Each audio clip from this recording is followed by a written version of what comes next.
Hello everyone. तो कैसे हैं आप लोग? उम्मीद है आप लोग काफी अच्छे होंगे। तो स्वागत है आपका हमारे यूट्यूब चैनल पर। सो फ्रेंड्स, आज हम आ चुके एक और नए वीडियो के साथ एक और नए लेक्चर में बात करने वाले हैं क्लास 12 की हिस्ट्री का लेसन नंबर 2, जिसका नाम है राजा, किसान और नगर। फुल एक्सप्लेनेशन होने वाला है विद नोट्स के साथ। और आप लोगों की जानकारी के लिए बता दूं, इससे पहले हमने 2 लेक्चर वीडियो कंप्लीट कर लिया है। लेसन नंबर 2 का 2 लेक्चर वीडियो कंप्लीट कर लिया है। आज का जो ये lecture video third lecture video होने वाला है, और हम पूरी कोशिश करेंगे थर्ड लेक्चर वीडियो में जो चैप्टर है पूरी तरीके से कंप्लीट हो जाए। तो ज्यादा फार्म ना बढ़ते हुए स्टार्ट करते हैं आज की वीडियो। लेकिन उससे पहले अगर आप लोग हमारे चैनल पर नहीं तो प्लीज चैनल को सब्सक्राइब करके बेल आइकन को ऑन कर ले, ताकि आने वाली जितनी भी न्यू वीडियोस है उन सभी की नोटिफिकेशन आप लोगों तक पहुंच जाए।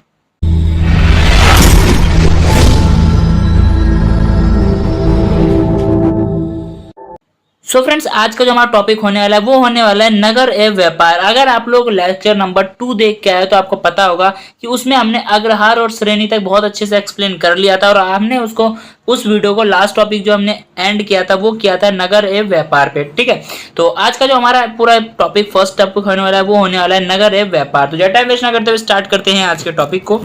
ठीक है, तो देखो, सबसे पहले नगर एवं व्यापार में हमारा आता है नए नगर, यानी कुछ नए नगर उद्भव हुए। ठीक है, कुछ नए नगरों का विकास हुआ, उनके बारे में हम यहाँ पे जानने वाले हैं। ठीक है, अधिकतर शहर महाजन पदों की राजधानी थी। अगर बात करें हम अधिकतर शहरों की तो क्या थी? महाजन, जो 16 महाजन पद थे उनकी राजधानी थी। ठीक है, अक्सर सभी नगर संचार मार्गों के किनारे स्थापित है, यानी कि जितने भी ये शहर थे अक्सर कहाँ पे?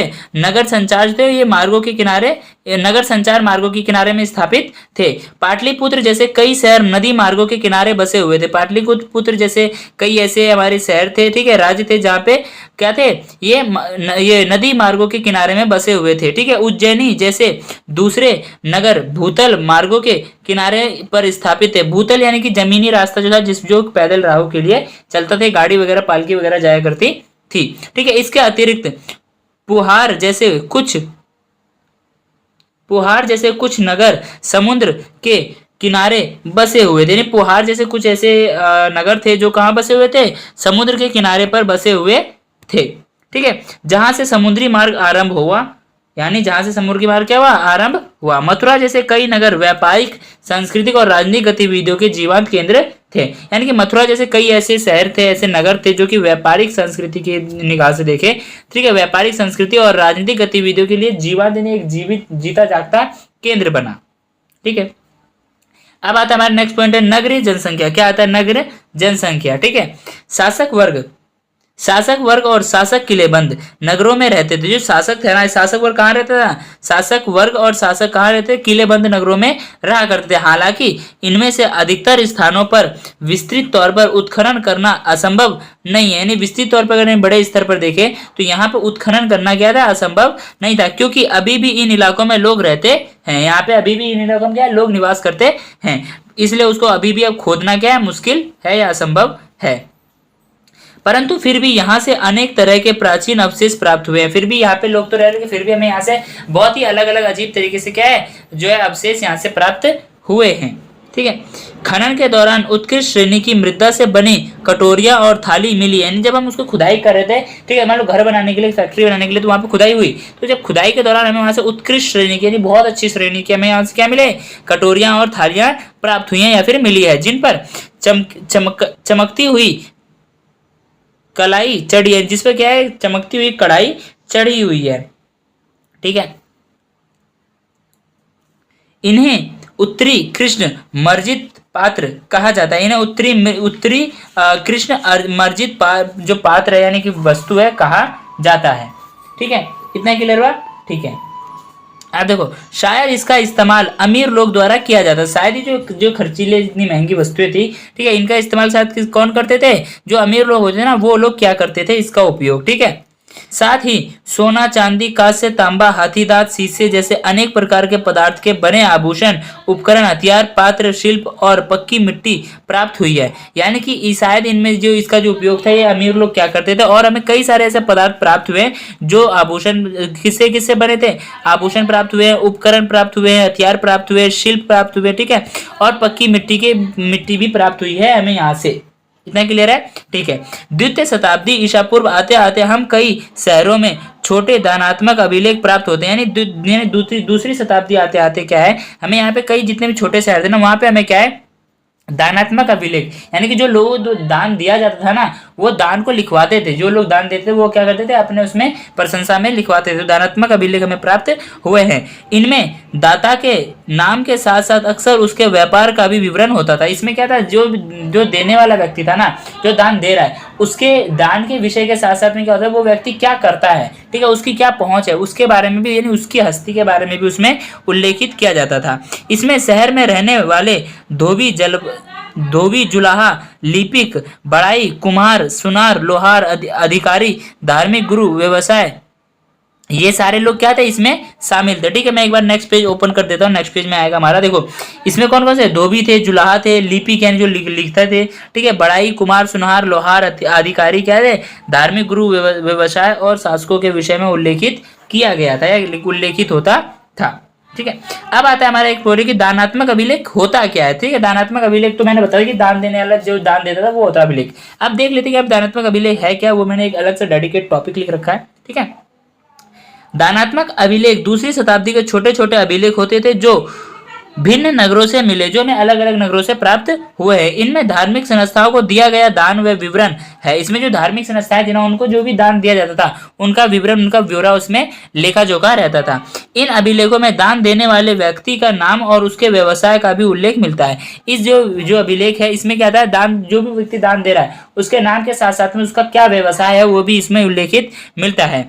इनमें नगरों में रहने वाले विभिन्न शिल्पकारों, व्यापारियों, अधिकारी, राजाओं का विवरण भी प्राप्त है या फिर मिलता है, जैसे कि हमने यहाँ भी पढ़ा और सेम हमने वही टॉपिक यहाँ पे रिपीट किया।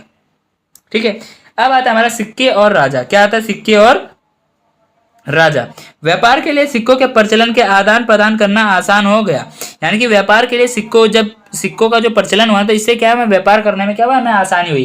पहले क्या था, पहले विनिमय प्रणाली चलती थी। विनिमय प्रणाली क्या होता था, मान लो जैसे मेरे पास गेहूं है, मुझे चावल की नीड है, तो मैं क्या करूंगा, मुझे अगर गेहूं देना है तो मुझे ऐसे व्यक्ति को ढूंढना पड़ेगा जिस व्यक्ति को गेहूं की नीड हो और वो चावल बेच रहा हो। अब मान लो किसी व्यक्ति को गेहूं की नीड है लेकिन वो बाजरा बेच रहा है, ठीक है, तो ऐसे व्यक्ति ढूंढने में बहुत ज्यादा कठिनाई होती थी। इसलिए क्या था, पहले व्यापार करना या फिर किसी चीज को अदल बदल करना बहुत ज्यादा मुश्किल होता था। तो जब सिक्कों का प्रचलन हुआ तो इससे क्या बहुत ज्यादा आसानी होने लगी। सबसे पहले चांदी के आहत सिक्के इस्तेमाल में लाए गए। सबसे पहले अगर बात करें तो सबसे पहले चांदी के आहत सिक्के, आहत की वजह ठोक पीट के बनाया जाता था, इसलिए इन्हें आहत सिक्के कहा जाता है। ये सिक्के कब आए थे, 6ठी शताब्दी ईसा पूर्व में अस्तित्व में आए थे। ठीक है, आहत सिक्कों पर बने चिन्ह को उन विशेष मौर्य वंश जैसे राजवंशों के चिन्ह से मिलाकर पहचान करने का प्रयास किया गया। यानी कि जो आहत सिक्के पर जो चिन्ह मिले हुए ना, इन चिन्हों को क्या किया, जो मौर्य वंश के जो राजा थे ना, वो लोग जो चिन्ह का प्रयोग करते थे उन चिन्ह से मिला करके देखा गया। ठीक है, पहचान करने की कोशिश की गई। जानकारी मिली कि इन सिक्कों को शासकों द्वारा जारी किया गया था। ये हमें जानकारी मिलती है कि जो सिक्के थे ना, आहत सिक्के चांदी के, ये किसके द्वारा जारी किए गए थे, शासकों के द्वारा जारी किए गए थे। ठीक है, इतना क्लियर हुआ। ठीक है, अब आता है नेक्स्ट पॉइंट है, व्यापारियों तथा कुछ धनी लोगों ने भी इस प्रकार के सिक्के जारी किए थे। यानी कई ऐसे व्यापारी थे और कई ऐसे धनी लोग थे जिन्होंने अपने सिक्के जारी किए थे। यह संभव है कि चांदी और तांबे के बने हुए उन सिक्कों पर बने प्रतीकों को आघात करके बनाया जाता था, ठोक पीट के बनाया जाता था। ये सत्य है। शासकों की प्रतिमा तथा नाम सहित सबसे पहले सिक्के हिंद यूनानी शासकों द्वारा जारी किए गए थे। यानी शासकों के प्रतीक के साथ में तथा नाम सहित जो सिक्के जारी किए गए थे, किसके सिक्के जारी किए गए थे, हिंद यूनान के जो शासक थे ना, उनके द्वारा जारी किए गए थे। शासक का चित्र भी हो, नाम भी हो और प्रतिमा और नाम सहित जो सिक्के जारी किए, किसने, हिंद यूनान के शासकों द्वारा जारी किए गए थे। ठीक है, सोने के सबसे पहले सिक्के प्रथम शताब्दी ईसा पूर्व में कुषाण शासकों ने जारी किए थे। यानी कि बात करें सोने के सिक्के, चांदी के सिक्के किसने जारी किए, हिंद यूनान वालों ने। ठीक है, सॉरी, चांदी के सिक्के मौर्य वंशों ने लागू किया। ठीक है, उसके बाद प्रतीक और नाम वाले सिक्के हिंद यूनानियों ने ये किया, और सोने के जो सिक्के थे ये किसने किया, ये कुषाण शासकों ने जारी किए सोने के सिक्के। ठीक है, इन सिक्कों का आकार और भार अन्य दूसरे सिक्कों के मुकाबले समान था। यानी इन सिक्कों का बात करें आकार और इसके भार की, तो जितने भी और सिक्के थे ना उनके मुकाबले ठीक था, यानी बराबर ही था। ठीक है, अब आता है मुद्रा शास्त्र से क्या अभिप्राय। ये क्वेश्चन आप लोगों से पूछा जाएगा तो ये आपको बना के लिख देना है। बाकी मैं आपको थोड़ा डिफाइन कर देता हूँ कि मुद्रा शास्त्र आखिर होता क्या है। ठीक है, देखो मुद्रा शास्त्र सिक्कों का अध्ययन है। यानी मुद्रा शास्त्र पता चल रहा है, मुद्रा शास्त्र यानी सिक्कों का अध्ययन करना मुद्रा शास्त्र कहलाता है। इसके साथ ही उन पर अंकित चित्र, लिपि आदि और उनकी धातुओं का परीक्षण और जिन परिस्थितियों में इन सिक्कों को प्राप्त किया गया है उनका अध्ययन ही मुद्रा शास्त्र के अंतर्गत आता है। यानी कि अगर मैं इसको थोड़ा एक्सप्लेन करूंगा, देखो इसमें क्या है, मुद्रा शास्त्र सिक्कों का अध्ययन जो है, जो मुद्रा शास्त्र है इसमें क्या आता है, सिक्कों का अध्ययन आता है। ठीक है, अध्ययन के साथ साथ क्या आता है, इनमें अंकित जो चित्र होते हैं इन चित्रों का अध्ययन करना। ठीक है, इसमें बहुत सारी चीजें लिखी होती थी। ठीक है, कई सारे चित्र होते थे, लिखे हुई लिखावट होती थी, उन सभी का क्या करना, अध्ययन करना, ये हमारा मुद्रा शास्त्र में आता है। प्लस ये जो सिक्का है किस धातु से बना गया है, ठीक है, ये उस धातु का परीक्षण करना, उसका अध्ययन करना। प्लस ये हमें किन हालातों में मिला है, ठीक है, आखिर ये इसके ऊपर जो मिट्टी लगी है ये कितने टाइम बाद यानी कितने वर्षों बाद हमें प्राप्त हुई, इसका भी अध्ययन करना ही किसमें आता है, मुद्रा शास्त्र में आता है। ठीक है, अब आता है हमारा नेक्स्ट पॉइंट है मूल बातें। क्या आता है, मूल बातें, जिसमें आता है हमारा ब्रह्मी और खरोष्टी लिपि। बात करते हैं सबसे पहले ब्रह्मी लिपि का अध्ययन, यानी ब्रह्मी लिपि जो थी किसके, ब्रह्मी और खरोष्टी लिपि किसके द्वारा लिखी गई थी, अशोक के द्वारा लिखी गई थी। ठीक है, तो देख लेते हैं यहाँ पे क्या है, ब्रह्मी लिपि का अध्ययन। आधुनिक भारतीय भाषा में प्रयोग हुई करीब सारी लिपियों का मूल ब्रह्मी लिपि ही है। यानी कि अभी हम जितनी भी आधुनिक भाषाएं यूज करते हैं उन सभी का जो मूल आधार देखा जाए वो क्या है, हमारा ब्रह्मी लिपि ही है। ब्रह्मी लिपि का इस्तेमाल अशोक के अभिलेखों में किया गया था। जो ब्रह्मी लिपि का जो इस्तेमाल था कहाँ किया गया था, अशोक के अभिलेखों में किया गया था। 18वीं सदी से यूरोपीय पुरातत्वविदों ने भारतीय ब्राह्मणों की मदद से आधुनिक बंगाली और देवनागरी लिपि में कई पांडुलिपियों का अध्ययन किया। देवनागरी लिपि कौन सी आती है, हमारी हिंदी भाषा आ जाती है। ठीक है, देवनागरी लिपि का अध्ययन किया। ठीक है, और उनके वर्णों की प्राचीन वर्ण की बनावट की से तुलना भी आरंभ की। यानी जो भी उसमें वर्ण लिखे गए थे ना, उनके प्राचीन जो भी वर्ण थे उनकी तुलना भी उन्होंने की, उनके बनावट की तुलना आरंभ कर दी।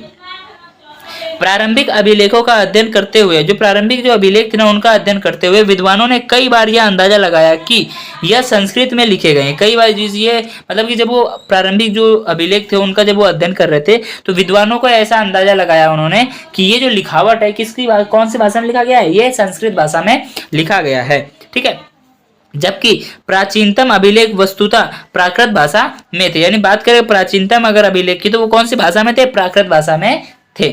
ठीक है, कई दशकों के पश्चात अभिलेख वैज्ञानिकों के कठिन परिश्रम के पश्चात जेम्स प्रिंसप ने अशोक के काल की ब्रह्मी लिपि का 1838 ईस्वी में अर्थ निकाल लिया। यानी कई सालों की मेहनत के बाद, कई वैज्ञानिक इसमें फेल हुए कठिन परिश्रम के बाद, एक हमारे जो जेम्स प्रिंसेप थे, जेम्स प्रिंसेप ने अशोक के काल की जो ब्रह्मी लिपि था ना उसका जो था अर्थ निकाल लिया, अध्ययन कर लिया। कब, 1838 ईस्वी में। इतना क्लियर हुआ। ठीक है, अब आता है हमारा नेक्स्ट पॉइंट। नेक्स्ट पॉइंट में क्या आता है, हमारा खरोष्टी लिपि का अध्ययन। क्या आता है, खरोष्टी लिपि का अध्ययन। पश्चिमी उत्तर के अभिलेखों में प्रयोग हुई खरोष्टी लिपि के पढ़े जाने के तरीके की कहानी अलग है। इस क्षेत्र में राज करने वाले हिंद यूनानी शासकों के द्वारा बनाए गए सिक्कों से ज्ञान प्राप्त करना सरल हुआ। यानी कि जो भी ये इस क्षेत्र के जो राजा थे, हिंद यूनानी शासक थे, उनके द्वारा जो भी सिक्के बनाए गए थे उनसे हमें ज्ञान प्राप्त करना क्या हुआ, बहुत ज्यादा आसान हो गया। इन सिक्कों में शासकों के नाम यूनानी और खरोष्टी में लिखे होते थे। जो शासक थे ना ये क्या करते अपने सिक्के जब छपवाते थे तो उन सिक्कों पे क्या करते थे, अपने या जो नाम थे उसको यूनानी और खरोष्टी दोनों भाषाओं में लिखवाते थे। यूनानी भाषा को पढ़ने वाले यूरोप के विद्वानों ने अक्षरों का मिलान किया।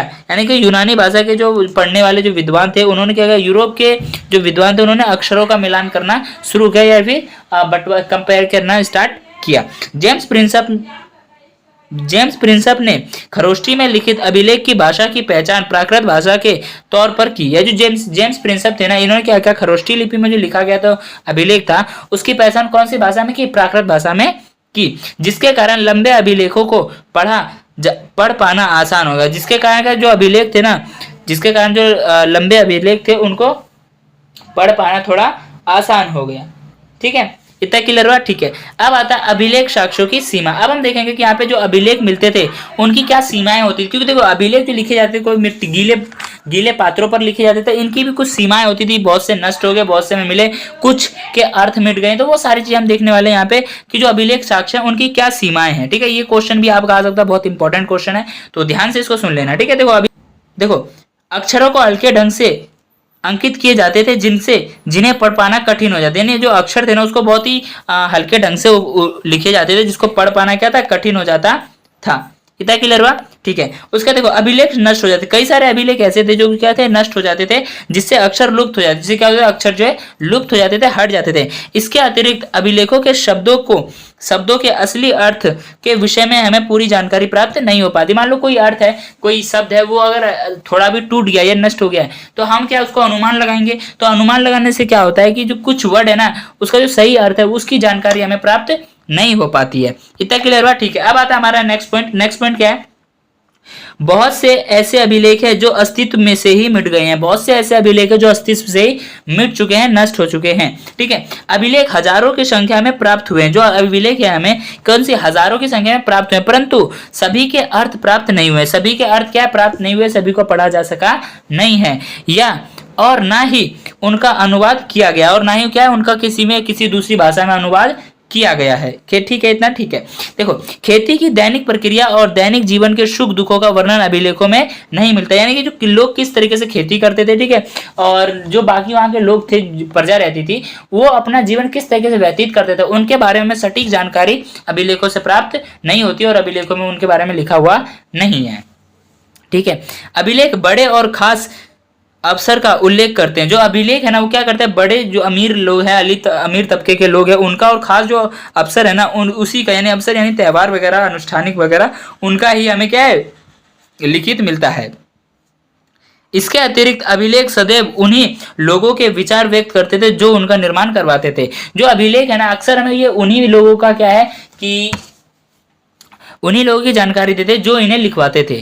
ठीक है। जैसे कि कोई अपने राज्य में कोई अपने अधीन रखे किसी कवि से अपने बारे में लिखवाते हैं, तो गलत बात तो लिखवाएगा नहीं, वो अच्छी बात है, ये लिखवाते। ये भी क्या हमारे एक साक्ष्य है। ठीक है। इसकी एक सीमा है, किसकी, अभिलेख साक्ष्यों की सीमा है। सबसे पहले क्या है, अक्षरों को हल्के ढंग से उक्रेत किया जाता था, जिससे देखने पढ़ने में परेशानी होती थी। ठीक है। अभिलेख नष्ट हो गए हैं, जिनकी वजह से क्या है, उनके जो शब्द है वो भी लुप्त हो गए हैं, और कई ऐसे हैं जिनके अभिलेख के जो अर्थ है वो हमें सही तरीके से पता नहीं चल पाते हैं। दूसरा क्या है, अभी कई सारे अस्तित्व में ही जो है अभिलेख नहीं है, मिट चुके हैं। ठीक है। और चौथा है हमारे क्या, अभिलेख जो है हमारे हजारों की, यानी बहुत संख्या तो बहुत प्राप्त हुई है, लेकिन सभी को अभी तक पढ़ा नहीं जा सका, और सभी अभी किसी का उनका भी अनुवाद भी नहीं हुआ है। ठीक है। और प्लस इसमें हमें क्या है, दैनिक दिनचर्या यानी कि रोजमर्रा की जिंदगी के बारे में कोई भी जानकारी प्राप्त नहीं होती है। प्लस इसमें क्या है कि राजा की छवि कैसी थी वो उसका भी पता हमें नहीं चल पाता है, क्योंकि जो इसको लिखवाता था उसके बारे में हमेशा प्रशंसा ही लिखी जाती थी। सो फ्रेंड्स, आज का जो हमारा लेक्चर 3rd वीडियो था, या फिर लेसन नंबर 2 का लेक्चर 3rd वीडियो में जो पूरा लेक्शन है पूरा कंप्लीट हो चुका है। अगर आप लोग वीडियो अच्छी लगी, प्लीज वीडियो को लाइक करें, अपने यार दोस्तों में शेयर करें, और ध्यान से चैनल को सब्सक्राइब करके बेल आइकन को ऑन कर ले, ताकि आने वाली जितनी न्यू वीडियोस है उन सभी की नोटिफिकेशन आप लोगों तक मिल जाए। और हाँ, अगर आप लोग को एज ए नोट्स चाहिए तो प्लीज हमारे टेलीग्राम चैनल को ज्वाइन कर ले। वहां पे आपको जो भी आप वीडियो एक्सप्लेनेशन यूट्यूब पे देखते हो, उन सभी की आपको नोट्स जो है आपको टेलीग्राम चैनल पे प्रोवाइड करवा दी जाती हैं। तो आज की वीडियो में इतना ही, मिलते हैं नेक्स्ट वीडियो में, तब तक के लिए bye bye, thanks for watching this video.